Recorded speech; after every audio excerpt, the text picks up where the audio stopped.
जैसे सॉलिड,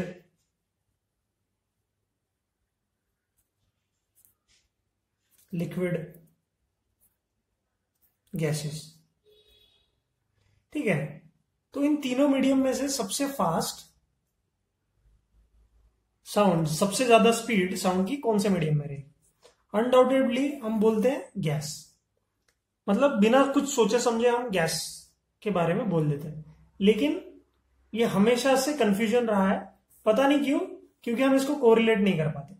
मुझे बताओ कि सॉलिड में इसके एटॉमिक पार्टिकल्स बहुत क्लोजली पैक्ड होते हैं एक दूसरे से,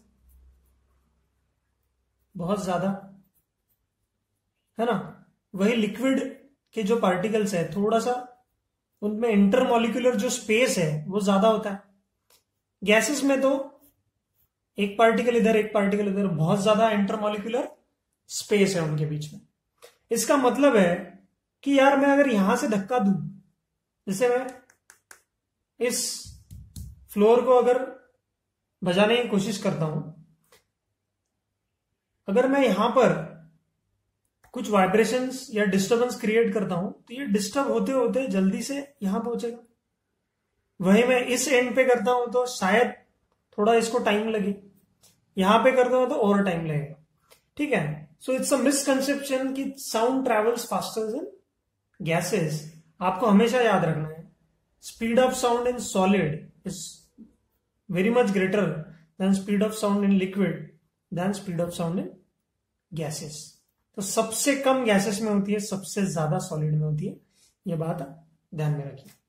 ठीक है, तो फिर आपको बहुत सारे ऐसे चार्ट्स देते हैं कि सर फिर कैसा होगा, टेम्परेचर के हिसाब से भी तो चेंज होता है साउंड, वो भी हम देखेंगे कि speed of sound also changes with change in temperature, मतलब effect of temperature on speed of sound भी हम देखेंगे।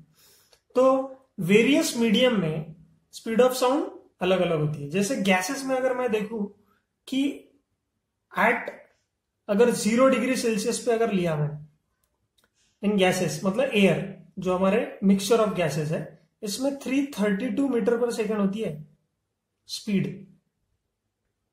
है ना, साउंड की। अगर वही 20 डिग्री पे अगर एयर का टेम्परेचर चला जाए तो साउंड की स्पीड बढ़ जाती है। ऐसा क्यों होता होगा कि जब जब टेम्परेचर कम है तब ये गैस मॉलिक्यूल में जो काइनेटिक एनर्जी या फिर इनका जो एनर्जी लेवल है वो कम होता है। वैसे अगर गर्मी के दिन बढ़ जाए टेम्परेचर, जैसे समर सीजन आ जाए, तो साउंड रैपिडली फैलता है, क्योंकि एयर मॉलिक्यूल्स जो है उनमें ज्यादा एनर्जी मिल जाती है, ज्यादा एक्साइटेड रहते हैं वो, इसलिए उनकी जो स्पीड रहती है वो बहुत ज्यादा होती है। समझ में आई क्या बात? So whenever we talk about this things, ठीक है, तो हमें यह बात समझ में आनी चाहिए कि, है ना, स्पीड ऑफ साउंड कितना 332 मीटर पर सेकेंड है एट 0 डिग्री सेल्सियस, और जैसे ही टेम्परेचर बढ़ता है वो 344 हो गया, मतलब 20 डिग्री पे 344 मिल गया, है ना। वही हर चीज होती है सॉलिड्स में भी लिक्विड्स में भी, क्योंकि इसकी वजह से मॉलिक्यूल्स का एक्साइटेशन एनर्जी लेवल बढ़ जाता है टेम्परेचर राइज होने की वजह से। ठीक है, सो ऑलवेज रिमेंबर दैट कि speed of sound in solid is way greater than speed of sound in liquid, which is greater than speed of sound in gases. ठीक है, समझ में आ रही है बात? तो चलो कंटिन्यू करते हैं आगे। Next topic is effect of temperature on speed of sound, on speed of sound. ठीक है, तो effect of temperature on speed of sound क्या होगा कि sound travels faster as the temperature of the medium increases. ये बात आप ध्यान में रखिए, लिख लो इसको कि sound travels faster as the temperature of the medium increases, ठीक है, एंड वाइस वर्सा, ठीक। This happens because as the temperature increases particle of the medium collide more frequently. मतलब अगर मैं कोई भी तो टेम्परेचर इंक्रीज करूंगा तो इनमें कोलिजन बढ़ जाएगा, जैसे गैसेस पार्टिकल में या फिर लिक्विड में या फिर इसमें। देखते हो ना आप, जैसे एनर्जी आप पानी गर्म करने लगाते हो तो पानी उबलता है क्योंकि बहुत ज्यादा एनर्जी मिल चुकी है अभी पानी के पार्टिकल्स को। तो ये सारी चीजें हम देखते हैं। तो इसके टेक्निकल पार्ट में आते हैं हम लोग। ये थ्योरी तो पता ही है हमको, वही डिस्कस कर रहे थे हम लोग। अगर टेम्परेचर 0 पे है और speed of sound suppose 330 metre पर सेकेंड है, ये speed of sound in air बोल रहा हूं। एयर का तापमान 0 डिग्री सेल्सियस है सपोज, उसमें स्पीड ऑफ साउंड कितनी है 330, ठीक। तो जैसे ही तापमान, जैसे ही टेम्परेचर 25 डिग्री सेल्सियस हो जाएगा, स्पीड ऑफ साउंड कितना हो जाएगा 345 मीटर पर सेकेंड। तो आप बोलोगे सर ये आपने कैसा लिख दिया, आपको कैसे पता एग्जैक्टली 345 ही होगा मीटर पर second speed of sound.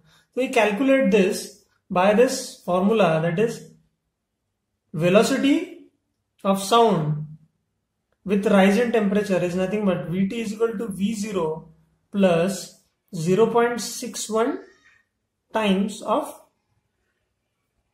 T, that is temperature। इसका मतलब है हर 1 डिग्री राइज होने पे, फॉर एवरी 1 डिग्री, ऐसा लिख सकता हूं मैं, for every 1 degree increase in temperature, ठीक है, speed of sound increases by 0.61 metre पर सेकेंड। तो हर 1 डिग्री बढ़ गया तो क्या होगा, यहां पर 0 डिग्री तो 350 था, 330 था, तो 25 डिग्री बढ़ गया तो क्या करेंगे, सीधा सीधा मल्टीप्लाई करेंगे 25 इंटू 0.61, तो कितना आ जाएगा, इसको हम कैलकुलेट करेंगे तो, है ना, कितना आ जाएगा 5 1 जा 5, 5 6 जा 30, और यहां पर फिर आएगा 2 और आएगा 12, तो कितना आ जाएगा 5 2 5 1, तो 15.25 आएगा। तो 330 में 15.25 ऐड कर दो तो कितना आ जाएगा 345.25 आ जाएगा, ठीक है ना। तो आप हमेशा देखो कि कितने से टेम्परेचर बढ़ा है। अगर आपको किसी ने बोला, चलो एक एग्जांपल कर लेते हैं इसका,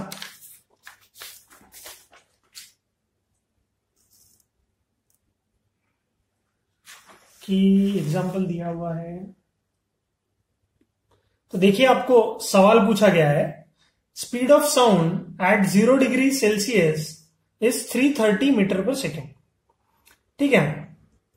तो 30 डिग्री अगर एयर का टेम्परेचर राइज हुआ, एयर में अगर साउंड की बात चल रही है, एयर का टेम्परेचर 30 डिग्री हो गया, तो स्पीड ऑफ साउंड कितनी होगी, मतलब टेम्परेचर बढ़ने की वजह से क्या हो जाता है, स्पीड ऑफ साउंड भी बढ़ने लगता है। ये हमको बात पता है।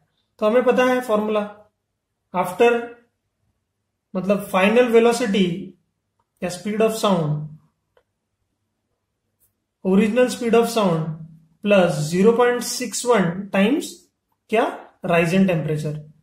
तो इसको मैं टी लिखता हूं, rise in temperature into T. तो हमें राइज इन टेम्परेचर पता चला है कितना है, पुराना एट 0 डिग्री 330 मीटर पर second plus 0.61 into change in temperature कितना है 30, तो ये है V इंटू टी, ठीक है। तो ये हो गया, इसको आप मल्टीप्लाई करें तो कितना आएगा 330 प्लस 0.61, तो 3 1 जा 3, 3 6 जा 18, ठीक है ना। तो ये आ जाएगा 18.30, ठीक है। तो इसको आप ऐड कर दें तो कितना आ जाएगा, ये 30 तो आएगा ही, ये आएगा 8, ये 4, ये 3, तो ये हो जाएगा 348 मीटर पर second, the temperature of the speed of sound eight 30 degree Celsius, speed of sound eight 30 degree Celsius. तो ऐसे कुछ सवाल आप कर सकते हैं इजीली, कोई प्रॉब्लम नहीं होगा। ठीक है, चलो